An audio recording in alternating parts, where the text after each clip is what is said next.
2. John Stuart Mill. 20 de maio de 1806 – 8 de maio de 1873.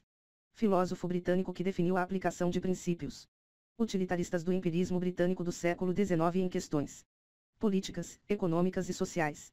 John Stuart Mill foi um defensor do utilitarismo, a doutrina desenvolvida por Jeremy Bentham, de 1748 a 1832, que afirmava que o maior bem para o maior número de pessoas deveria ser a força orientadora na ética e no governo. O utilitarismo de Mill diferia do de Bentham, que focava na quantidade de prazer como medida de justiça social. Mill, por outro lado, enfatizava a qualidade de felicidade como um índice melhor. Sua posição veio a ser conhecida como o princípio da maior felicidade. Seu livro Sistema de Lógica, 1843, dominou o período entre Immanuel Kant e Gottlob Frege. Sua lógica formava a base para uma teoria sobre como as leis da ciência são descobertas, uma ideia que foi promovida, mas não reconhecida, por Karl Popper, 1902-94. Ele também prefigurou a visão de T.S. Kuhn, 1922-96, de que a ciência procede por uma série de revoluções ou rupturas que alteram paradigmas predominantes.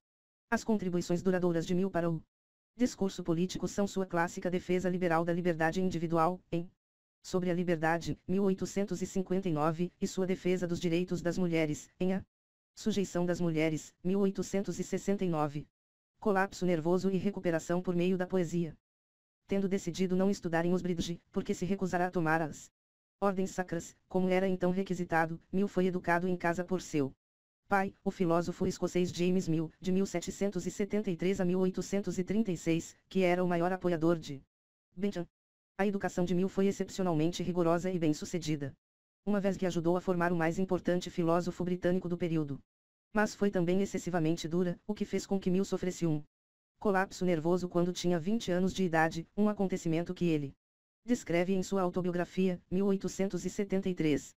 Mill se tornaria, anos depois, avô de Bertrand Russell, de 1872 a 1970, colocando-o no epicentro de uma dinastia filosófica britânica.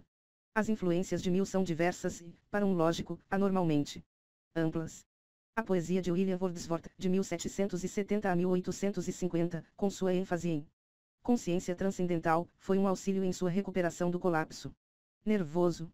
De fato, a devoção de Mill a Wordsworth fez dele um filósofo com coração, considerando todo o seu conhecimento em lógica e empirismo. O trabalho de Mill mostra uma profunda simpatia com seu companheiro.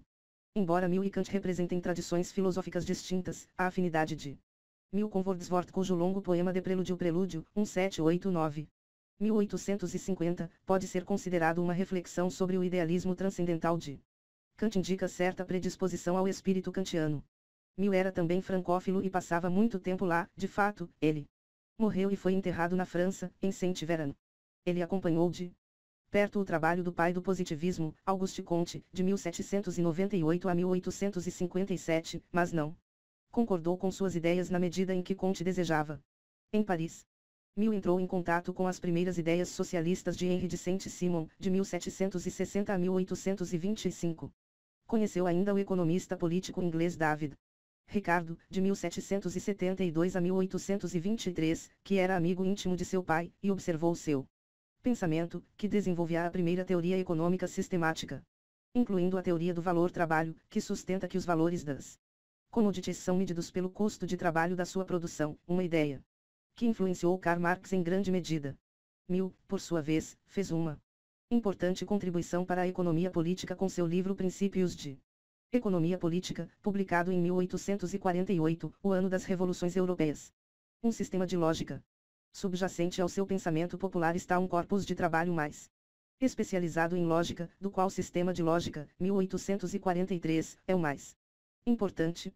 Mill era um empirista radical e acreditava que as verdades da lógica e da matemática, o que ele chamava de verdades necessárias, podiam ser derivadas da experiência e do processo psicológico do associacionismo.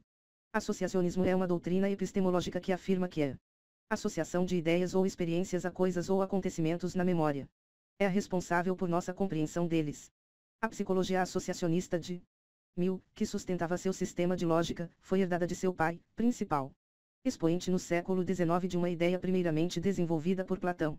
e Aristóteles, e então pelos empiristas britânicos John Locke, de 1632 a 1704, e David Hume, 1776.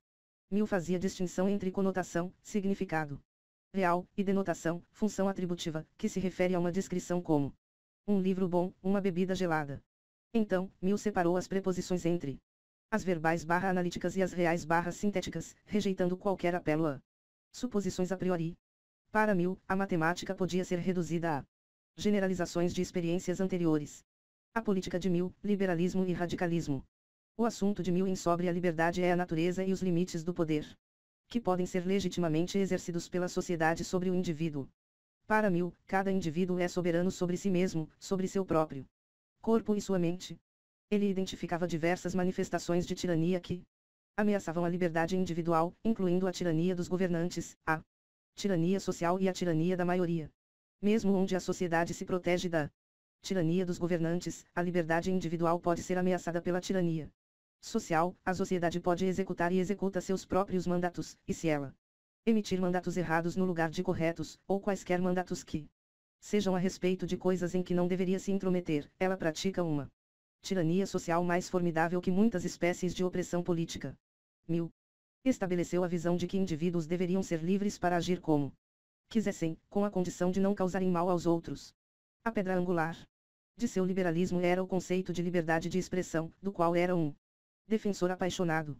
Seus pontos de vista foram considerados tão fundamentais pelos autores da Constituição dos Estados Unidos, 1789, que eles formam a primeira emenda ao documento: o Congresso não fará lei alguma no sentido de estabelecer religiões ou proibindo seu livre exercício, ou cerceando a liberdade de expressão, ou de imprensa, ou o direito do povo de se reunir pacificamente e de dirigir ao governo petições para a reparação de seus agravos. Uma consequência da posição de Mill a favor da liberdade de expressão foi sua rejeição à censura. Enquanto James Mill era um radical político que defendia o sufrágio masculino universal, o filho Mill foi muito mais longe e defendeu na verdade, criou agitação pelo sufrágio feminino universal. Mill tinha familiaridade com o trabalho da feminista e primeira socióloga, Harriet Martineau, 1802-76, que, para além de seu próprio trabalho como comentadora de questões políticas e sociais, traduziu os trabalhos de Comte para o inglês.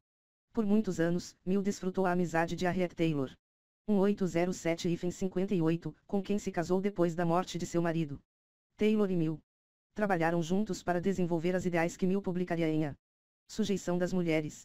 No que diz respeito à aptidão das mulheres, não apenas para participar das eleições, mas para elas próprias ocuparem cargos ou exercer profissões, escreveu ele, esta consideração não é essencial para a pergunta prática em questão, uma vez que qualquer mulher que tem sucesso em uma profissão aberta prova, justamente por este fato, que é qualificada para ele.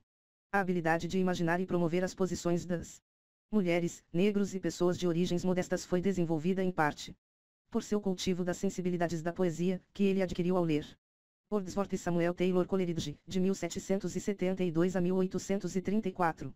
Mill é único entre os filósofos ingleses que aliava temas do iluminismo e do romantismo, uma tendência que impregna seus escritos com uma preocupação pelos outros que é melhor caracterizada pelo termo decência. Como membro liberal do parlamento, Mill exemplificou sua visão de que a ação é a articulação natural do pensamento. Neste sentido, influenciou os pragmáticos americanos, incluindo C.S. Peirce, William James e John Dewey. Enquanto sua lógica e sua epistemologia estão carregadas de interesse histórico, as visões políticas de Mill e seu feminismo continuam sendo relevantes atualmente.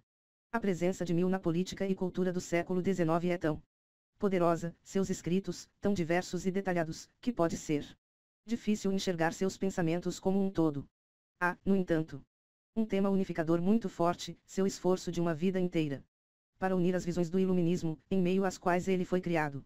A reação do século XIX a essas ideias, uma reação por vezes romântica, outras vezes histórica e conservadora e muitas vezes, as duas coisas. John Skorupski, W.H.Y. Read Mill Today. Por que ler Mill hoje? 2006.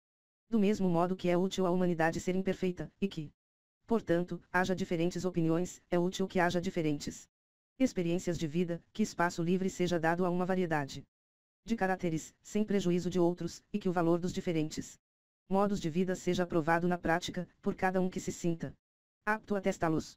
É desejável, em resumo, que em coisas que em princípio não dizem respeito aos outros, a individualidade se imponha.